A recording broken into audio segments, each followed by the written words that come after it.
if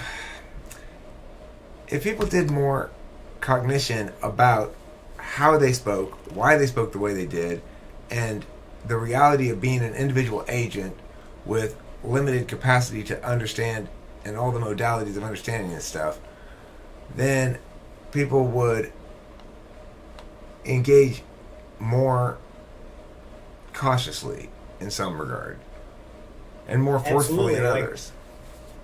cultism. I mean, everyone thinks it's a utopian society. Then you got something like Jonestown happening. Well, you can't. Not everyone agrees. Those people look crazy, but they were doing just fine until some other guy says, "Oh, this is what's right. Go ahead and drink the cyanide." And that's a very valid argument you have. But honestly, it really depends on the motivation of oneself as to how they're trying to further humanity, as to agreeing with, like I said, agreeing with someone yet still holding your own values to yourself. Well, you're not agreeing with someone. You're agreeing with a given position in a given context for a given purpose, and it's the Right. the particularism of those details that makes it such that the process of communication is one of generally reaching points of agreement and disagreement. For the TI user, the purpose of that is to parse away the wrong words and the wrong conclusions, because the TI user is going to all be about conclusions. But for the TE user, the purpose of that has to be something more concrete, something more material, which is why TE users consistently come back to questions like Washington was asking about why are we, why argue, which is sort of the first question a high in the stack TE user will Hmm. will ask. And so that if Yeah, that's explaining yeah. anything, I don't Just know. Go ahead, because I feel Washington. like if we're gonna if we're going to have a discussion and go through this argumentation, there should be a understanding of how we should do it, where we can do it efficiently and in a way where we can, It's got to be mutually respectful. yeah, where we can agree on terms, and obviously respectful, but agree on terms that would prog- prog- Okay, well, have progress. let me lay it out real quick. It's easy enough. Um, it's just a matter of having. You got everybody should acknowledge these three things exist at least: meta framework, framework, and contentions. Meta framework is whatever personal reasons like that you might have for wanting to conclude a thing. Like maybe I'm not saying about you specifically, but maybe somebody comes in and starts arguing with me, and what they really want to do is prove how smart they are, rather than learn anything about anything. That'd be teleology, right? Well, the point is, sure, you could say that would be the teleology of the thing for them, but it's really the illocutionary frame, which is to say, there's the meaning of a person's words, and then there's the reasons why they say them that are both conscious and unconscious. And it's that latter bit that one might refer to as the illocutionary frame. So when you're saying words, there's a meta framework. You are a person with your own agenda. But the thing is, that reality can be expressed in framework, which means to say, framework is framework describes what's legitimate to argue in this argument. Okay, so if we can ignore meta framework for a while, but let's go straight to the framework and say it says what's legitimate to argue. What's the ground? What resolution are we arguing? And as I say, we should be arguing about a specific sentence or a couple of sentences. Something like the government ought to provide meow for meow. And then, okay, so that's the resolution. And then we should define some terms if need be. Like, okay, well, what are we going to qualify? What are we going to call the poor? Let's say it's the government should give pineapples to the poor. And so in the framework, you might say something like, I shouldn't have to define poor because we all know what the poor are and I don't want to have to define it. That would be a framework argument because you're saying I shouldn't have to define it. Let's just argue about the idea of giving money to the poor. Is the idea of giving money to the poor good? I might say in my framework we have to define poor, and the only way we're going to determine the poor is through means testing, and means testing is bad.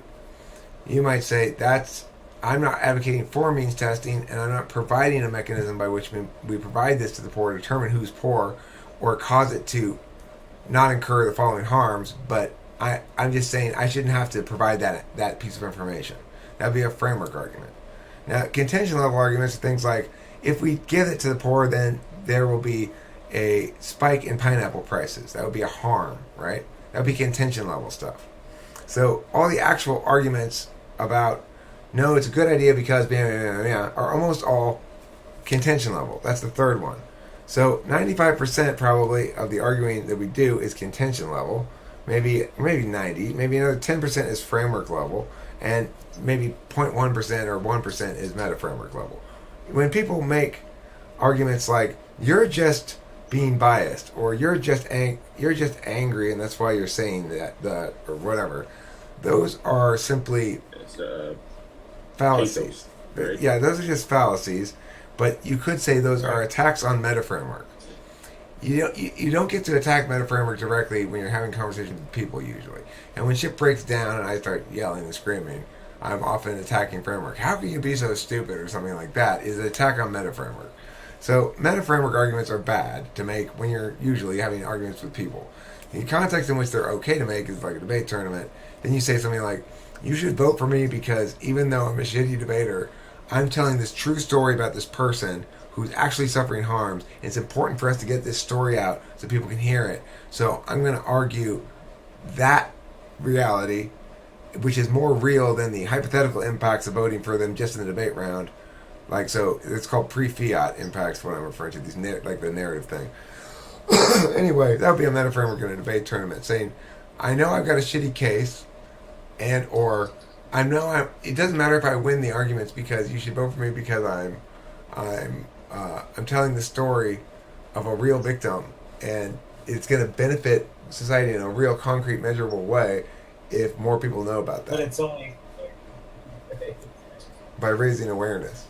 And if you don't vote for me, then I might lose, and then I wouldn't be able to advance and raise more awareness.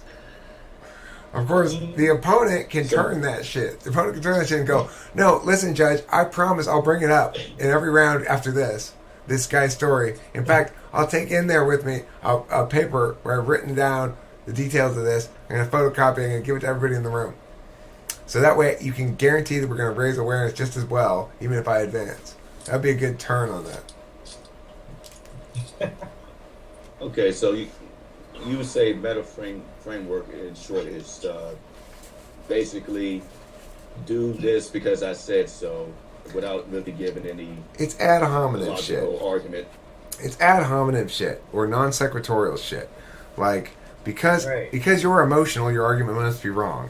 It's basically it says things like you're just being emotional. That's a meta framework argument in amongst people. So it's meta framework. We basically don't want to do that. You're not attacking the actual argument. I mean, you're attacking the subject or the actual argument. Ad hominem stuff is like so basic, dude. Honestly, you could sit there all day and everyone's like, "Oh, you're an ugly dude." Oh, cool, that's hilarious. But he really didn't have anything to say in the whole life. Okay, well, yeah, but see, most ad hominems are a lot more tricky than that. They say things like "you're biased." Right. Basically, the ad hominem smart people make is you're biased and your reason here is muddled by your emotions and stuff like that. That's an ad hominem as well, but it masks itself better. Regardless, it's not relevant, and therefore it's in this instance would be a meta framework argument, but not a good one. And in general, when talking amongst people, we shouldn't make meta framework arguments. So if we're not down to framework and contention level, we can distinguish between those two things and refer back to them, then everything should go fine in any argument because it's all about, okay, well, look, we've defined this as this, so meanity, I'm walking down the conditional chain, and then you go, yeah, but we could also define this as this, and then it would be like, meow, and I say, okay, well, prefer this definition because meow, and you go, prefer this definition because meow, and then we see whose arguments are better, basically. Well, like Wash said, I mean, even if we are arguing, maybe we might learn something mutually, and we can come to an agreement. Often and we can. say, hey, maybe you're right. Maybe I am fucked up in that regard, or maybe that is a stupid policy. Maybe I should go fuck whatever. my mother. Maybe. That would be more post-mortem.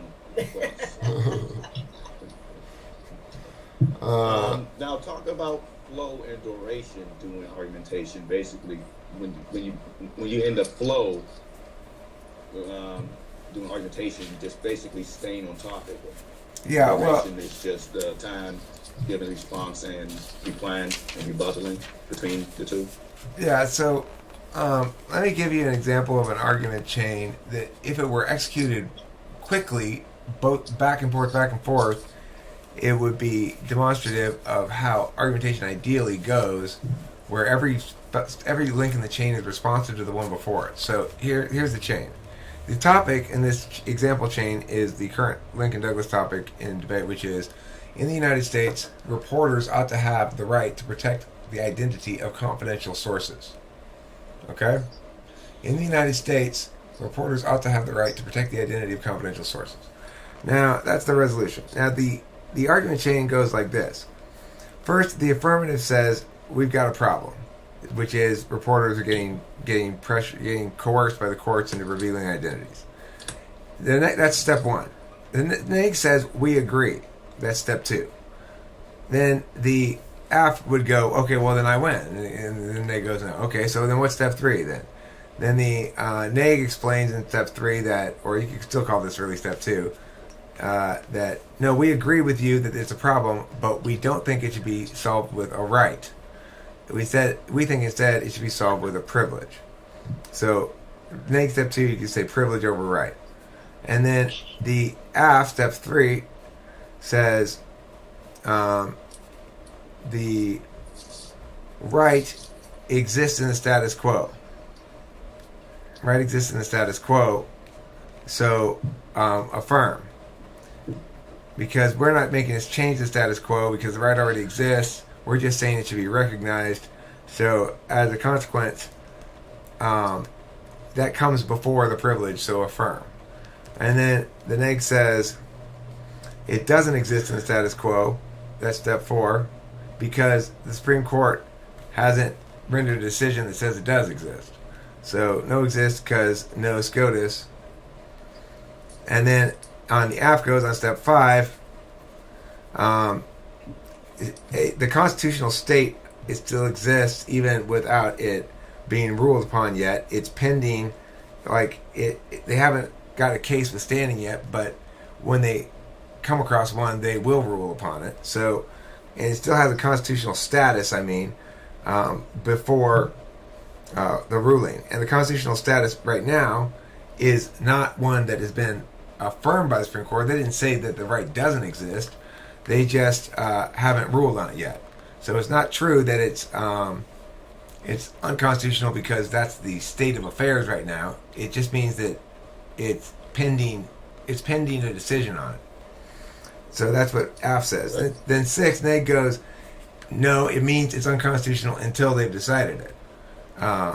And so until they decide it. So that's like 6 steps in one of the chains in a big topic, right? Just build up.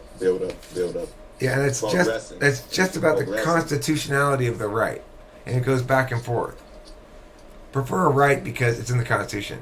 Actually, don't prefer the right because it's unconstitutional. What do you mean it's unconstitutional? Well, in the status quo, the courts don't recognize the right, therefore it's not recognized as a constitutional right. Well, actually, just because it's not recognized as one doesn't mean it's unconstitutional. It just means it's not recognized as a constitutional right. Number 2, they haven't recognized the constitutional right only because they haven't ruled on it yet. Well, it says the affirmative, but just because they haven't ruled on it yet doesn't mean it is constitutional, and they don't treat it as though it's a constitutional right because courts currently don't behave as though it were. And as a consequence, whatever. You go back and forth like that, but you make sure you cover each step has a distinction in the warrant. So in the first step, they reveal the least amount of ground to their warrant, and they make the other person work for each step, right? You don't have to, when we're talking, you don't necessarily have to make everybody work for each step. I don't always. Sometimes I do. I don't know. It's kind of a habit. That all would be within flow of the discussion. That's like the turn-based progression of argumentation as opposed to shifting ground. So let's say if I go, That'd be a avoidance technique. right, if I go, look, it's unconstitutional in the status quo because, or at least it's not recognized as constitutional right in the status quo because courts simply don't recognize it as such at the federal level. Yes, these state rights exist, but it says in the United States, it means it's a federal resolution. And so that should be decisive on this point, right? And the other person goes, but you're not factoring in the harms to journalists. That's non-responsive. That's shifting. Ground shifting. That's shifting ground. You ask the question, then you answer by giving another question. Right. Well, I mean, it's like there's been an argument chain, presumably, that goes down the line, and when they're winning, they want to work that chain. When they're losing, they want to jump away from the chain without acknowledging that the chain's been decided then in my favor, because they don't like the idea that chains link to each other and thus decide who wins the argument as a whole. And well, if they say yes, then that will end up knocking down their chain. They might threaten their chain. well, their chain's already been. This is the thing that's frustrating. Their chain's knocked down by virtue of the fact they didn't respond to the last thing I said to it. But it's frustrating when they won't acknowledge that because it just means they're totally not working towards any sort of intellectual progress. Okay. Now, affirming and negating. What is the point of negating? Negating just says we ought conclude you've not met your burden for us to change the status quo. So if you imagine people always coming up to you all day, and let's say have been voted in from a group of people as the decider who's gonna be fair and consider everything. You've been made the decider by a group by a democratic vote, and you hear people come to you with a series of ideas of how to spend that money on some project. Okay, you're gonna have to conclude. You have to make the decisions about which of these. Let's say it's an investment. How to spend this money on this investment, and you have to make a decision about which one of them is the most realistic possibility of paying off. So you need to put these people to the test. You need to say, you need to negate what they present to you. Well, this is going to work because man. Okay, but hold on, host. I gotta take a piss, host. Give me. All right, you piss. I'm thirsty. That works out perfectly. That's disgusting, Jeremy. Oh man, I'm hearing it. Oh, mute, please mute. Oh, yeah. I can't get to the mute button. Oh man, he's on. Nice. I think it's just one of those Franzia, like the box wine thing, and he's just like faking it. It's fine. It's just the sound of human urine. You can't fake it, right? Y'all know that sound. It sounds more yellow than I water. hate when I go to the bathroom and I'm at a urinal and somebody goes to like a toilet or something that sounds like they're unleashing a garden hose. I'm like, oh my. It's okay. At least you knew you weren't muted. I accidentally did that in the Discord channel and just out of nowhere. Who's pissing? Just immediately kicked. Wasn't me. Wasn't me. It's hard when your microphone is lighting up. That's a hard piss. All right. Repeat everything you just said, host. Hey, I didn't hear no sink going. You wash your hands on? Negating. I didn't have time. It's not efficient. It's not efficient. Let's say that you were hired to be the decider of how to invest some money for a group, and you heard like 12 or 13 proposals from different people of how to invest this money and how it's going to pay off, why it would be a smart investment, and yada yada yada. Okay, so now you have heard these proposals. You've got to decide which of them is the most sound in its ideas. and so you've got to basically negate what they're saying and see if they're able to, how well they've thought of things. So you go, well, now I've noticed there's a recent trend in corn prices that would suggest, if extrapolated out over 6 months, that the price of corn will increase twofold. And your numbers here suggest that that you're relying on the price of corn remaining between 40 cents and 46 cents, but it could rise as high as 72 cents. How's that going to impact your bottom line, assuming the rest of your projections are correct? You know, why is that useful? Well, because you learn whether he's considered it, how well he's considered it, and if he has an answer or not. You find holes in the shit, and then you know what you're buying. The thing is, just because you determined where all the holes are doesn't mean you plan to condemn the thing. This is a problem I often have. I want to find out where all the holes are. I don't necessarily disagree with you. I want to find out where all the holes are. I want to find out how well you've thought about the thing. So it's like if you haven't thought about it very well, and I just sort of like walking up, oh, what do you mean this? And I try to tip something over, and everything just starts falling over left and right. Well, then, you know, I don't know what to tell you. You did a shitty job of setting up your store, and I'm kind of a rude customer when that happens sometimes, I guess. Okay, but when did that negating, which is useful, or it was needed, I'll say, to a point, when does that becomes vagueness?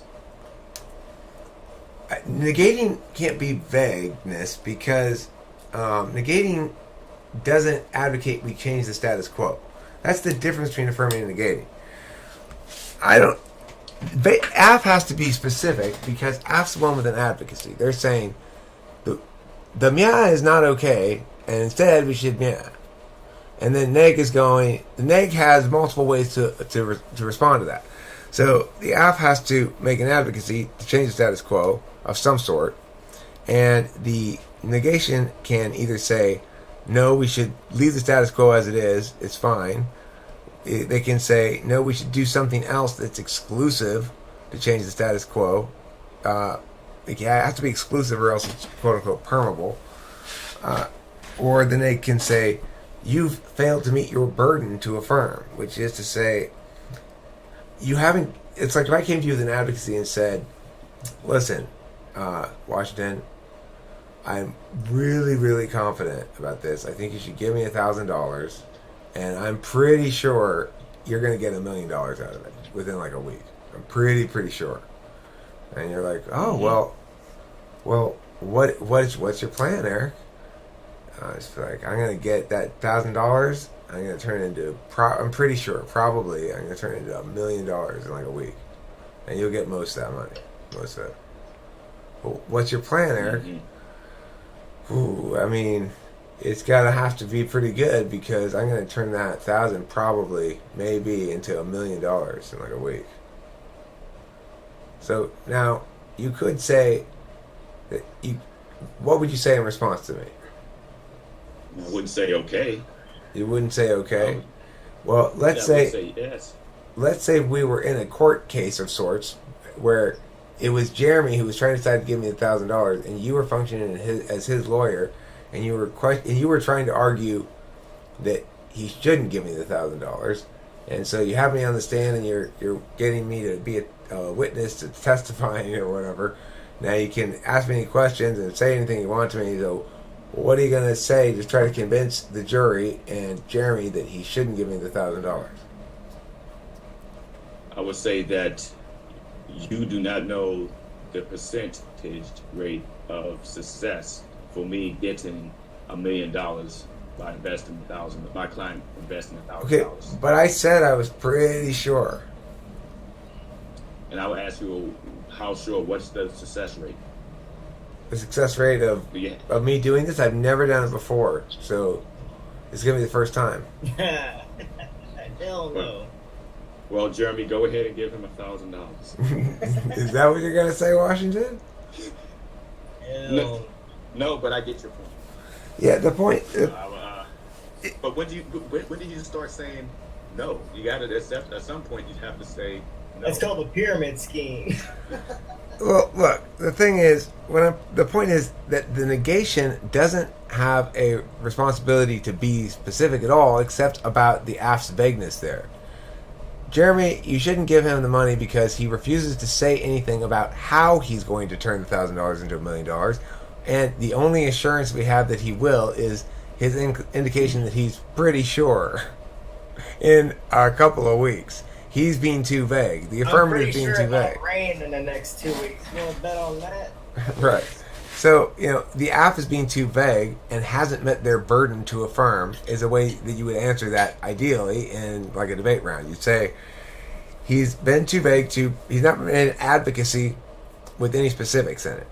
The devil's often in the details. Right. And if we don't know exactly how he plans to execute this plan, or even vaguely how we know how he plans to execute this plan, we can't make we can't make an independent calculus as to the likelihood of its success. He's the only one who has the information that allows only him to make the calculus. Then it's not an objective calculus for us, and therefore we shouldn't do it. It doesn't matter what the actual reasons turn out to be later. Oh, it turns out to be later he just needed to rent a backhoe for a day so he could dig out this 40 million pounds of gold underneath the thing.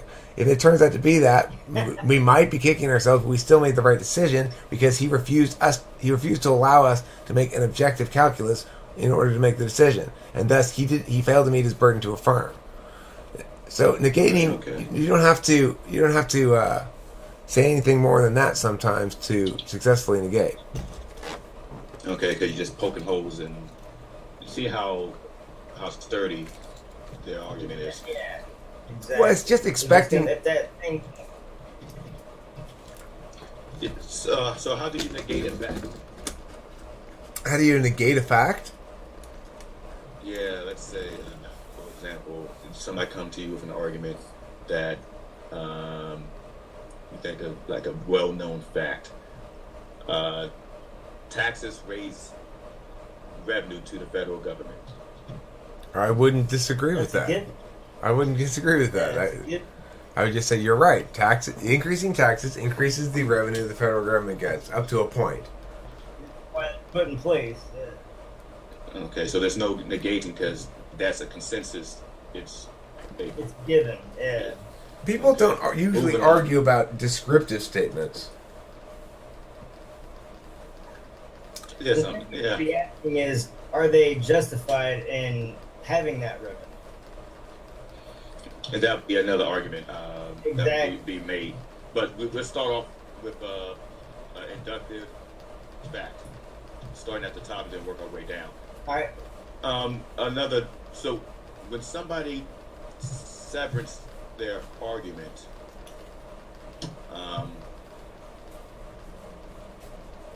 basically when they say, "Oh well, I don't believe in that anymore." They kick it. It's called kicking. They kick what they but used to believe, but you know disrupted in some way, and that would be called severance. Can that just immediately? How do you use that against somebody and stop the entire debate? There's a difference between severance and kicking. So kicking is when you say, I no longer hold on to that one argument because I decided to not argue it anymore, and I concede it. I concede the chains associated with it. Severance is what happens when you try to kick things that you can't kick. So you can't kick what you've already done. You can kick the chain, like say, I no longer fight that chain. But you can't say, like, I no longer make the argument that you used against me successfully. I can't negate the harm you did to me, so to speak. So, for example, let's say I realize I'm losing a chain, but I understand that it's not crucial for me to have that chain for other chains. In other words, it's an independent chain standing alone. It's not interlinked with my other shit. Because you can interlink chains so that they're dependent on each other and get this sort of like three-legged kind of case that's really powerful. But it's dangerous because one of them gets broken, they all fall down. If you have independent chains, then you can kick those. And it's like, the other thing is, neg has more ability to work conditionally than af, but neg can't offer, normally in a structured debate round with it, and get away with it anyway, multiple conditional counterplans. So the thing is, the answer to that question is complicated, but the severance issue is one where it's like, let's say the AF is running a race K and a cap K, which is to say they're running like a race critique and a capitalism critique in their case. And then the other team shows that that the capitalism, that the two things are, you can't favor one without harming the other, let's say. So it's like, or you can't harm one without double harming the other. So if you want to harm racism or help race equality, then you will necessarily maximize capitalism, which is generally thought to be bad in this kind of a round anyway, this kind of argument. Whereas if you do harm to capitalism, you'll necessarily do double harm to the race problem or something. So there'll be some sort of double bind like that. Then you can't kick one of them. You can't kick either of them because that would be severance, because you've already made the case. They've already used their time to respond to it. They've won those chains, and they retain those. To the extent that the winning those chains has any impact for them, they retain the impacts. If it doesn't have any impact, because like you can turn a chain or you can just negate it. So if I just say, no, that's wrong because it's based on old data, and new data shows, the newest studies all show that first study was a fluke and it was wrong. It was probably bad methodology or something. That would be simply canceling out your impacts. But if I say instead, no, that thing is right, that study was right, but it's actually since been shown to prove the exact opposite thing, then all of a sudden your impacts get moved to my side. You can't kick that argument anymore because I already got the impacts on the turn. Okay. And if you tried to kick it, that would be severance, which is a crime of kicking, a kicking crime. There's legal kicking and there's kicking crimes. That is definitely a red flag thrown in the air by the ref. Mm-hmm. All right. Noids. Please explain what the hell is a noid. Man, that's that dude that used to steal your pizza from Domino's. Are you talking about a nib? A He nib? didn't steal it. He made it cold. Yeah, well, I mean, that's just the equivalent, man. Who wants a cold pizza? It's No. it's But stealing. you still have your pizza. It's stealing Precision. thermodynamically. Dude. Precision. A nib, what I think you're talking about, it stands for necessary but insufficient burden. So really, it's NBI.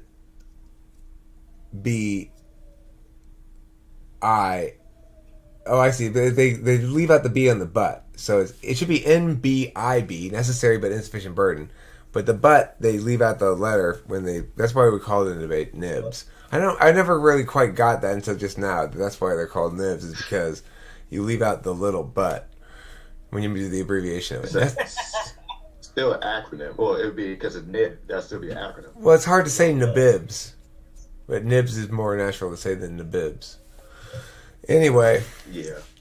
nibs. Blow off the tongue. What that means is, it basically, if somebody's trying to do this to you in a round, they're saying like, okay, well, you claim that the government should increase taxes on the rich, but how do we even know you exist? Have you proved you exist yet? And even if you do exist, have you proved that you're not artificial intelligence? Because if you're a robot, I shouldn't have to argue against you, because then you're going to have an unfair advantage. You'll have access to, you'll be able to Google shit during the round. That's not fair.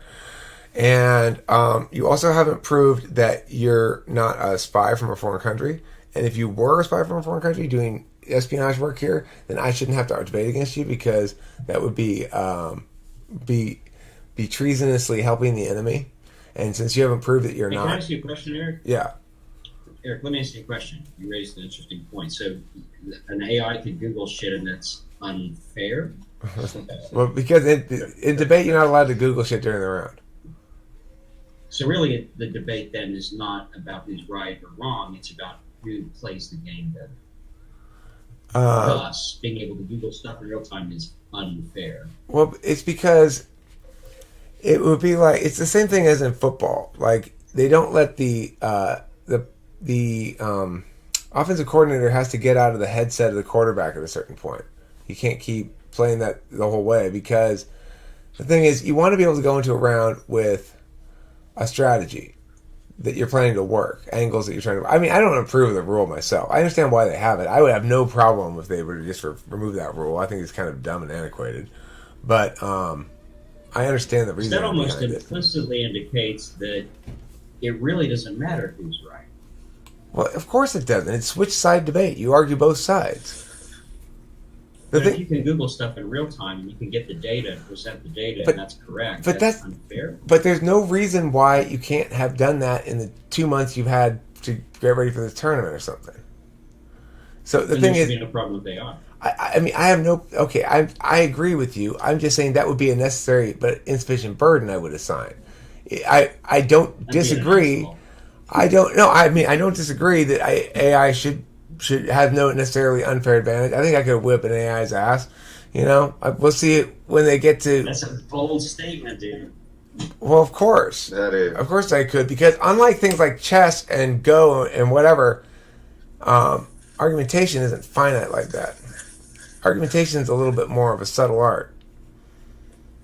It's different from permutations versus abstractions. Sure. I'm not quite sure what you mean, but you're saying... Permutation. Oh, yeah, I do see what you're saying. Yeah, I get it. On some kind of strict regiment versus an abstraction could be based upon anything.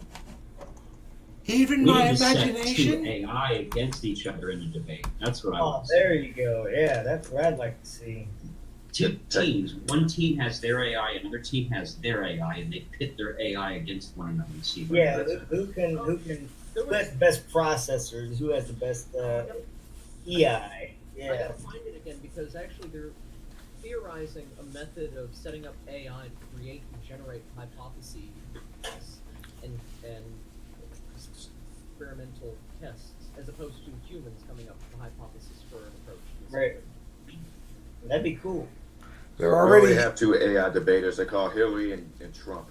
No, they do have... No. Neither one, wanna give neither AI one qualifies. Neither one qualifies as a valid intelligence. Right. Let's be fair. Yeah. Yeah, The true. speak and spell is more intelligent. And you can circuit bend those bitches. Oh You man. can't. I would love to circuit bend Hillary.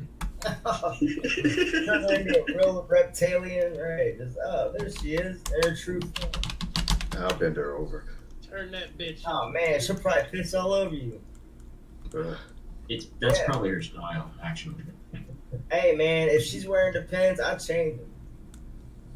Okay, too far now. Rip those pants. Yeah, that pantsuit. Here. A little too bulky. Look, you guys. Too bulky in the bottom. Okay, I'll show you. Hey, back. Grandmas need love too. Exactly. Precise. I'd tag that. You know who's hot? If Judge. Oh my God. I'll bang Judge Judy. Mm. Okay, no, I didn't stop paying attention. What the fuck? Where'd that come from? If I'm gonna bang Judge, an old lady, I'd rather bang Nancy Pelosi. Ah, there you go. She's not bad for a 95-year-old. Just saying. Ruth Bader Ginsburg. Come on, man. You gotta do that. Just gotta brush the dust off. I'm so tempted to bring up Ivanka Trump, but I won't. I'm tempted to bring up the gavels, but hey, that's a whole. Why does this gavel smell? Don't worry about it. Why is it greasy? This conversation went south fast. It's up to me. What's it? 3 INT days to keep backing off each other's nose? Ooh. So, host, criteria avoidance and frame modeling. Can you hear me? Yeah, I can hear you. Criteria avoidance and frame modeling.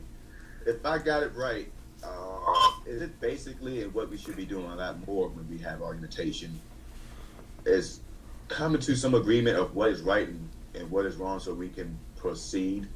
Well, we should come to agreement about definitions and stuff, and basically say, all right, let's call this a circle and this a square. Fine. And then later in the game, we don't go, that's a circle when we know we already agreed to call it a square. That's Right. where the agreement part comes in. At the beginning, before you start doing any battle, there should be an agreement part where you go, here's some observations about reality. We all agree on these basic things? Okay, this is our starting hand. Now go. And do whatever the fuck you want with it now. But it's just building upon what we can agree with each other. Sure. Like you What's got right, me what's to wrong. agree. You got me to agree that, in fact, the federal government will increase its revenue by increasing taxes up to a point. So Now stop right there. Stop right now there. do something Let's with say that. let's say we're having let's say we're having a discussion about that, and one person refused to acknowledge that universal truth. What do you do there? Do you just stop the debate and screech to a screeching halt? Because or Well, I mean, I'd ask a bunch of What would you do? questions. I'd ask questions like, well, besides okay, so profanities. so if the government does increase, do you think it's? I'd go down to the bottom. I'd say, first of all, do you think there's a government? Okay. Do you think the government taxes people? Okay. Do you think the federal government taxes people? Okay, you do. So why? What if they say no, no, no? Well, Oh. then you're just. I mean, You guys are I don't know. just arguing economics again. Look, No. I'm just discussing argumentation. I'm using Yeah, we're not arguing. them as an example. alright, I was tuned out for a while and that's what I heard. Yeah, we're not arguing. We're talking about argumentation. So go ahead, Washington. Alright, I was just worried for a second. Okay, so you broke it down. But what avoidant technique if they say no, no, no? Well, I mean, if they're in straight up denial of reality, so it doesn't matter what you say, they're gonna just be contrary. Then there's no point in talking to them. If you say, okay, well, are you a dog? And they go, no. Are you a human? They go, no. Are you a man? They go, no. Are you a woman? No. Are you transgender? No. If they just say no to everything, like, is it day or night where you are right now? No. Is it either twilight or dusk where you are right now? No. Is it one of the 7 days of the week? No. Well, then they're just denying reality, and there's no point in... They're entirely insane or entirely petulant or just being a dick or something. I don't know. Okay. Go ahead, Stefan. Oh, I said that's called psychotic, where you refuse to believe whatever other truth that comes to you. Like, we were talking about, accepting other viewpoints and things like that. Well, it just goes into play. It's not agreement necessarily. It's the fact that other options exist. Yeah, some other options might exist, but alongside can be articulated in a way and proven as a fact. I love to relate as a bird, but that's not going to happen. The point is, Yes, the you're thing not is, gonna be able to argue that. Right. the whole point about argumentation, Washington, is what you did there when you say, okay, so we can agree that the federal government increases taxes, it increases their revenue. We do agree on that. And then the idea of argumentation is you're supposed to do something with that. You're supposed to go like, okay, well, would you agree then that when the federal government spends more money on certain kinds of programs, you could narrow that down and say, like, this kind of program, that the lives of the people, the average person, on balance, there's an increase in quality of life as a consequence of their having done so? And I would say no.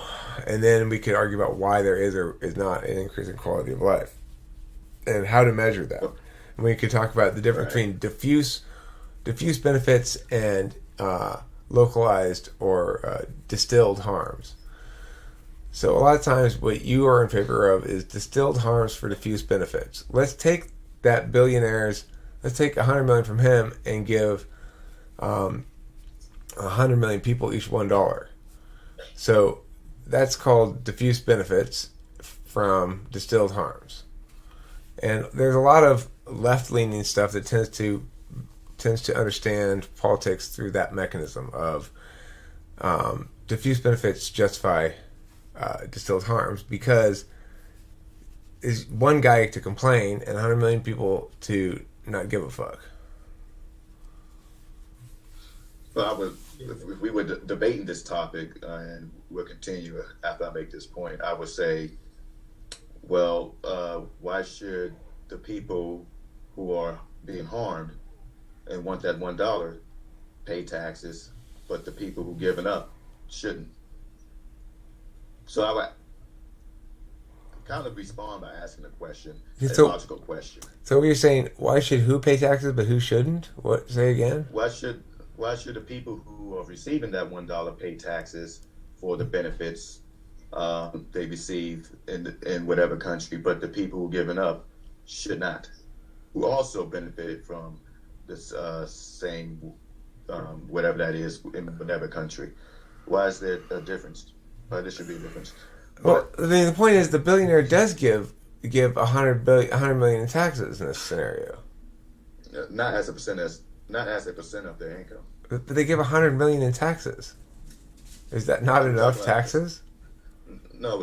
When it comes to a percentage of your income, and you're making $1 trillion. No, a billion. I said a billion. Or a billion. It is. That's when it becomes an issue. But we'll have that discussion some other time. We continue with argumentation. That's how I would rebuttal it in a very not so detailed way.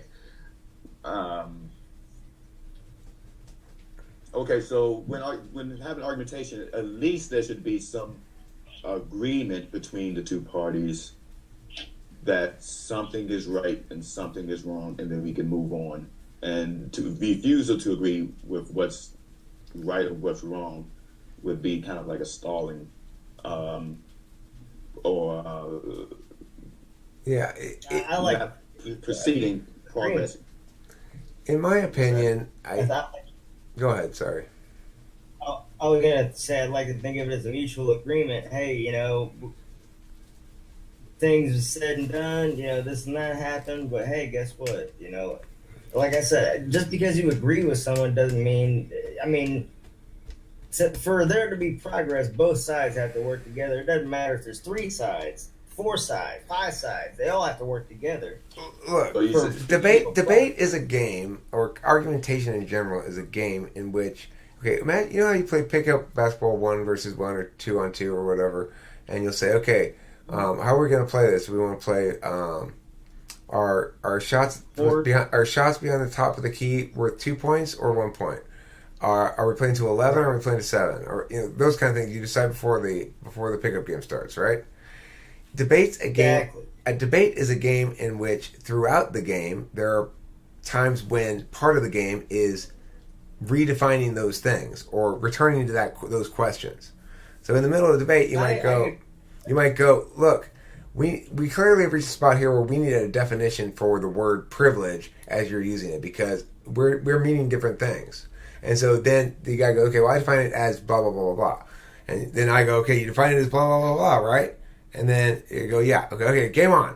And then I use that definition against him in some regard. But what we did there is we paused to go back to framework, okay? That's why I was saying the main distinction between framework and contention level. When you go back to framework during the contention level argumentation, you're saying, let's nail down some shit so we can do our strategic work with it.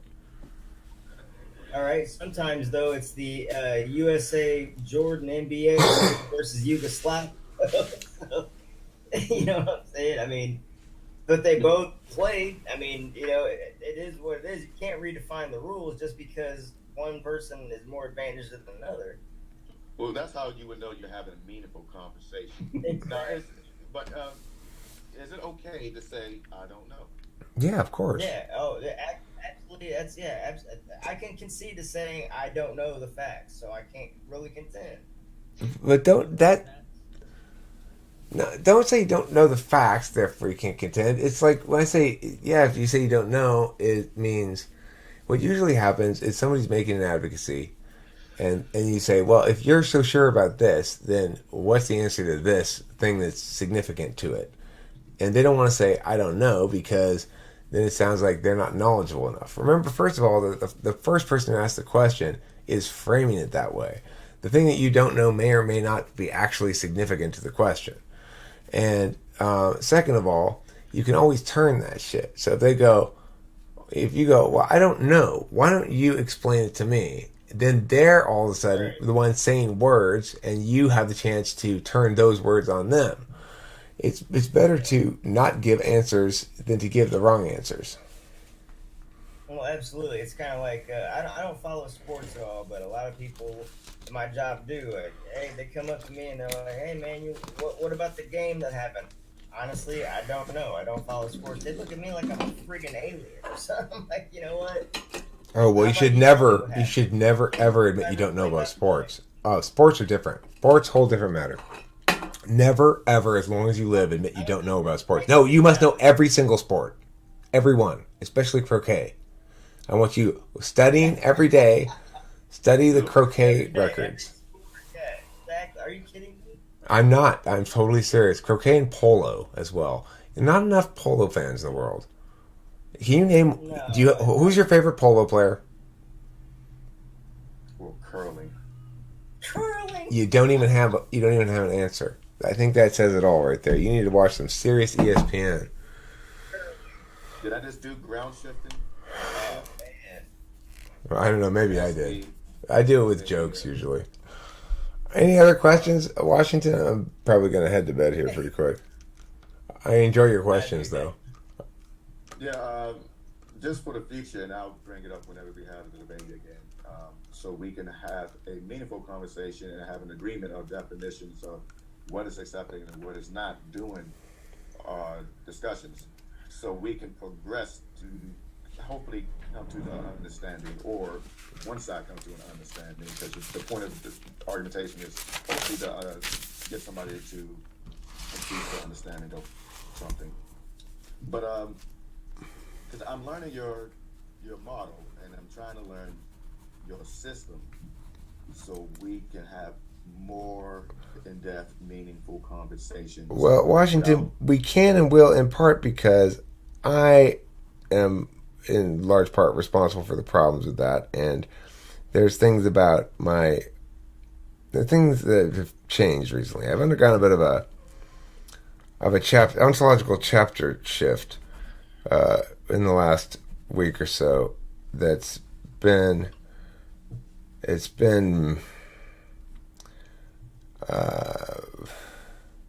I didn't realize how much stress I'd been under dealing with what was an ongoing sort of power struggle between me and Kimberly that by all appearances has resolved successfully. I think we battled it out for quite some time, and finally we battled straight through it and resolved it. Well, yeah.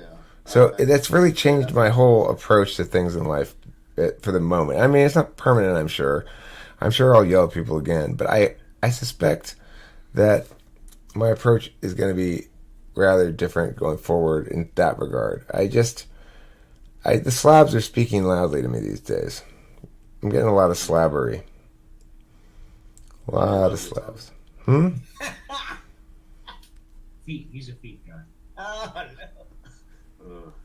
Well, I get what you're saying, and my theory is the reason why the conversation, the ones you have with people, can go south is because you understand the framework and this argumentation system. They don't, so they don't know what they might be doing wrong, but you do, and it can frustrate you because obviously you know more about it than anybody else. I just get frustrated because I think people are being unfair. That's what frustrates me, is when I think people are being unfair. Now, whether they're actually being unfair, or maybe it's like what you're saying, and they're not really being unfair, that they don't even realize that what they're doing is unfair or something. If that's the case, then obviously that's my bad, because I'm interpreting it incorrectly. Yeah, you have to do better teaching them in the moment, so they can understand what they're doing wrong. Like, for example, Wash, what you're doing is dissembling. Yeah, but in your case, Washington, usually, most of the time with you, Washington, it's my fault. I get frustrated because, yeah, I guess you do dissemble some, but I don't know. I get it. The slabs have been fucking screaming at me about this shit, so I just right now is a time period when I'm having to learn to broaden a lot of perspectives on a lot of things. Like the whole Pomona Police Department thing has made me have a broader and generally more balanced perspective on law enforcement stuff. We've got, Kim's stepbrother, brother really, is going through some stuff right now, and we've got to deal with him a little bit, and that's making me think about social problems and stuff a little bit more. What can I say? I'm evolving a bit in my worldview and approach. It seems like the slabs are preparing me. They want me to be real all the way down. Okay.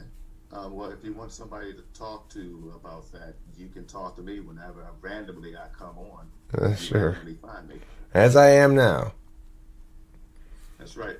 Do you hear echo? I do. Alright, well, I gotta go anyway. I'll see you guys later. Thanks for talking with me. It was a pleasure seeing you all. Don't forget to eat plenty of cheese.